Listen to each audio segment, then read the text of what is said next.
Most people offer most of their vibration in response to what they are observing. So then, because observing good things makes you feel good and observing bad things makes you feel bad, then you set out as individuals and as cultures, certainly as governments, you set out to try to control the circumstances because you've already proven to yourself that attention to that good feeling thing makes me feel good and attention to that bad feeling thing makes me feel bad. So I guess we should just all, you say, control the circumstances so that we can feel good about more things. And then you battle endlessly about the way those conditions should be. Don't you? This is my land. This is my land. No, this was my idea. No, this was my idea. And as you scramble around battling with one another without even meaning to, you hold yourselves outside of your vortex of creation and you disallow by your attention to what is everything that you've put there, everything that you own, everything that you deserve, everything that you're worthy of, everything that's queued up for you, everything that has been assembled, all the cooperative components to everything that you've been asking for have already been assembled. You're the only missing component. So the question that we really want to get to the heart of as we are chewing together today is, are you a cooperative or an uncooperative component? And here's an easy way to know it. If you're frisky, you're cooperative. If you're ornery, you're uncooperative. If you're happy, you're cooperative. If you're unhappy, you're uncooperative. If you're joyful, you're cooperative.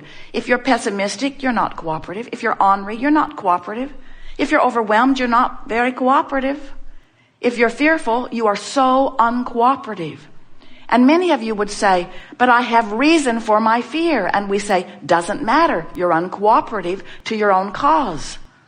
But I have reason to feel this way. I've been watching CNN and I know what's going on. You want me to be oblivious? And we say to that, we want you to be oblivious to the things that make you feel ornery, that make you feel fearful, that make you feel unhappy, that make you feel pensive, that make you feel angry. We want you to be oblivious to them while you are aware of things that make you feel better. But we've never known anyone who could just withdraw your attention from something because, first of all, your attention to it is the reason it's close by. And the reason it's close by is the reason you're giving it your attention. Sort of a cycle of attraction. And have you noticed that cooperative components are being assembled around whatever attitude you have about anything? Do you know that you could pick some subject that you're really bothered by and start talking about it? And before you know it, other people, even strangers that you've never talked with about this before, would suddenly be talking to you about that. And then all kinds of evidence showing you that you are a cooperative component of unwanted things would begin showing up in your experience. This law of attraction is so consistent and will give you constant feedback about what's going on with you. So it is really true that you get what you think about. You are source energy, and a part of you came forth into this physical body.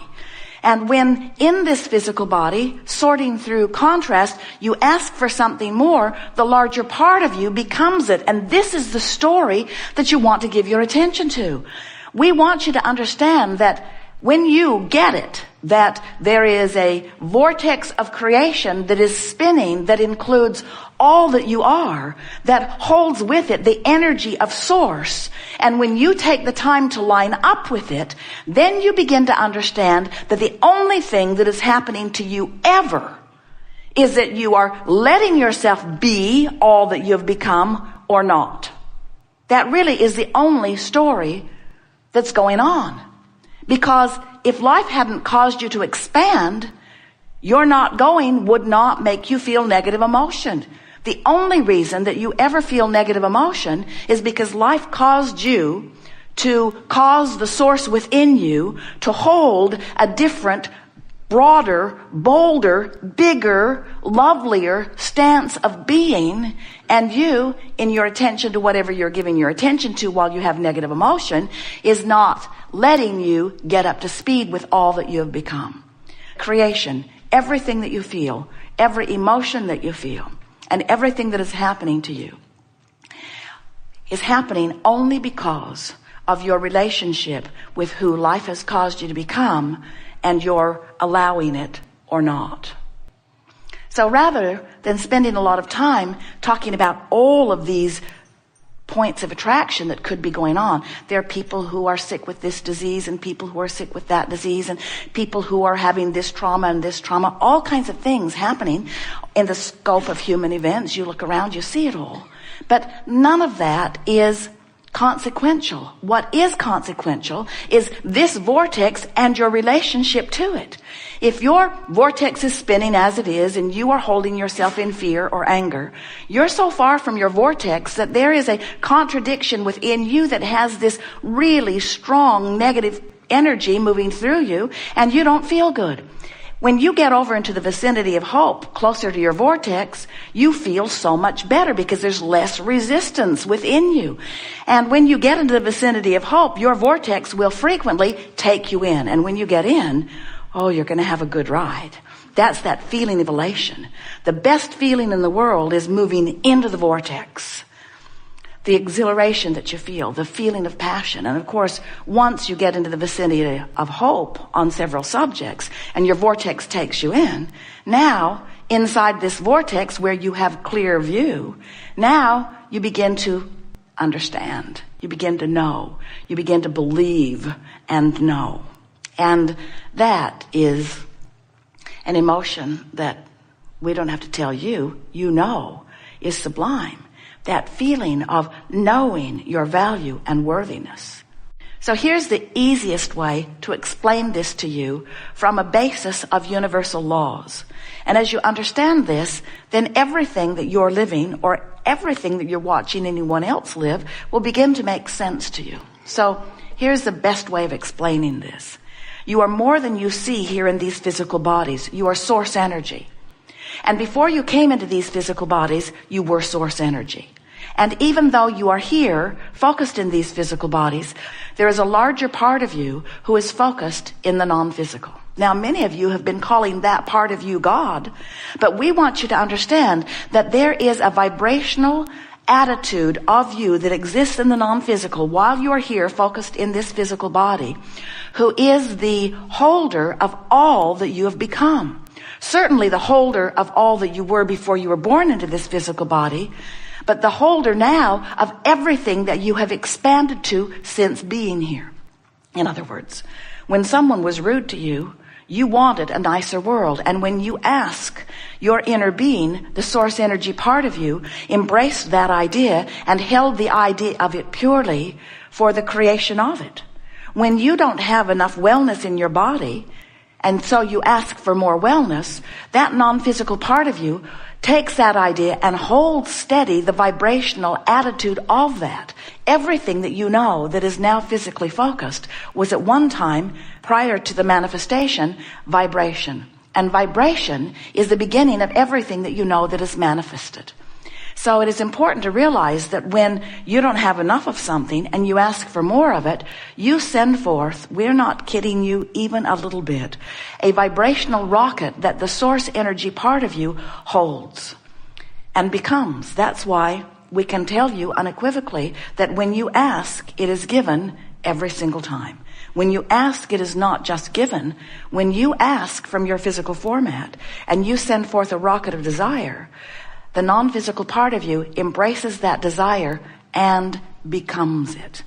And because everything is vibrational before it is manifested, you have to understand that that vibrational beingness is done. In other words, the precursor to the manifestation is already in place. So now what happens is that law of attraction responds to this powerful vibrating force that is really who you are. You sometimes think that when you ask for more money, you are the creator of more money. But it is much bigger than that. You are the creator of you, a more prosperous you. When you ask for a relationship, you might think that you are the creator of a relationship, but what you are the creator of is you within the relationship that you are desiring. In other words, we cannot find a stronger way of saying this, and so we're just going to leave it to you to hear it. We'll say it many, many, many times. You are the creator of your reality, which means you are the creator of you. You are the creator of you and your experience and your relationships and your body and your prosperity and your clarity. You are the creator of your relationship with everything that exists. You are the creator of your reality. And we so, in these hours that we are together today, want to draw your attention to this vortex of creation. Because every time you know what you don't want and you ask with greater clarity about what you do want, you add to this beingness that the source within you holds steady to. And law of attraction gathers, and these are the most important words you will ever hear, all cooperative components.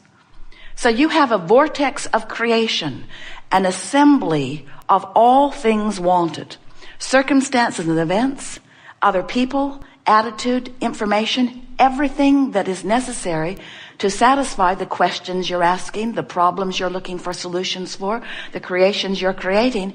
Everything is being assembled for you. In fact, vibrationally speaking, it is done. If we can get you to accept the reality of this vibrational reality, and if we can attract your attention from the reality that you are counting as reality. In other words, you often don't want to count it until it's manifested. You don't want to count your money until it's in your bank. You don't want to count your lover till in your bed. You don't want to count your prosperity or well-being until it is manifested where all can see it. And we want you to learn to see through the eyes of Source. We want you to come into, vibrationally speaking, your vortex of creation so that you can know your prosperity in the moment that it is a vibrational reality. And once we are able to, you might say, distract you from the reality that has so much of your attention and call you into the vibrational reality that is the precursor of your next reality, you're going to break loose into a whole new creating pattern. Things that have been log jammed for a long time are going to loosen up for you. When you want something, let's say more money, and you are so aware of how much money you have and so aware of what your debt to income ratio is, and so aware of what's going on in the economy, or so aware of the reality of what is right now, this red hot minute.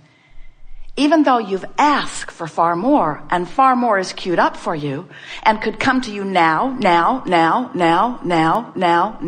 because it's done. All you have to do is find the vibrational equivalency to it, and it must pour into your experience in a way that you and others can see it. But you've got to be a vibrational match to it, not the absence of it. And the tricky thing about being the realist that you've been objectively trained to be is that when you truthfully tell it like it is right now, and train your vibration into that thought, which makes it that belief, which makes it that expectation, which makes it that point of attraction, you hold yourself away from your fortune that is waiting for you only because of a little sloppy focusing. Or maybe because you don't understand the laws of the universe.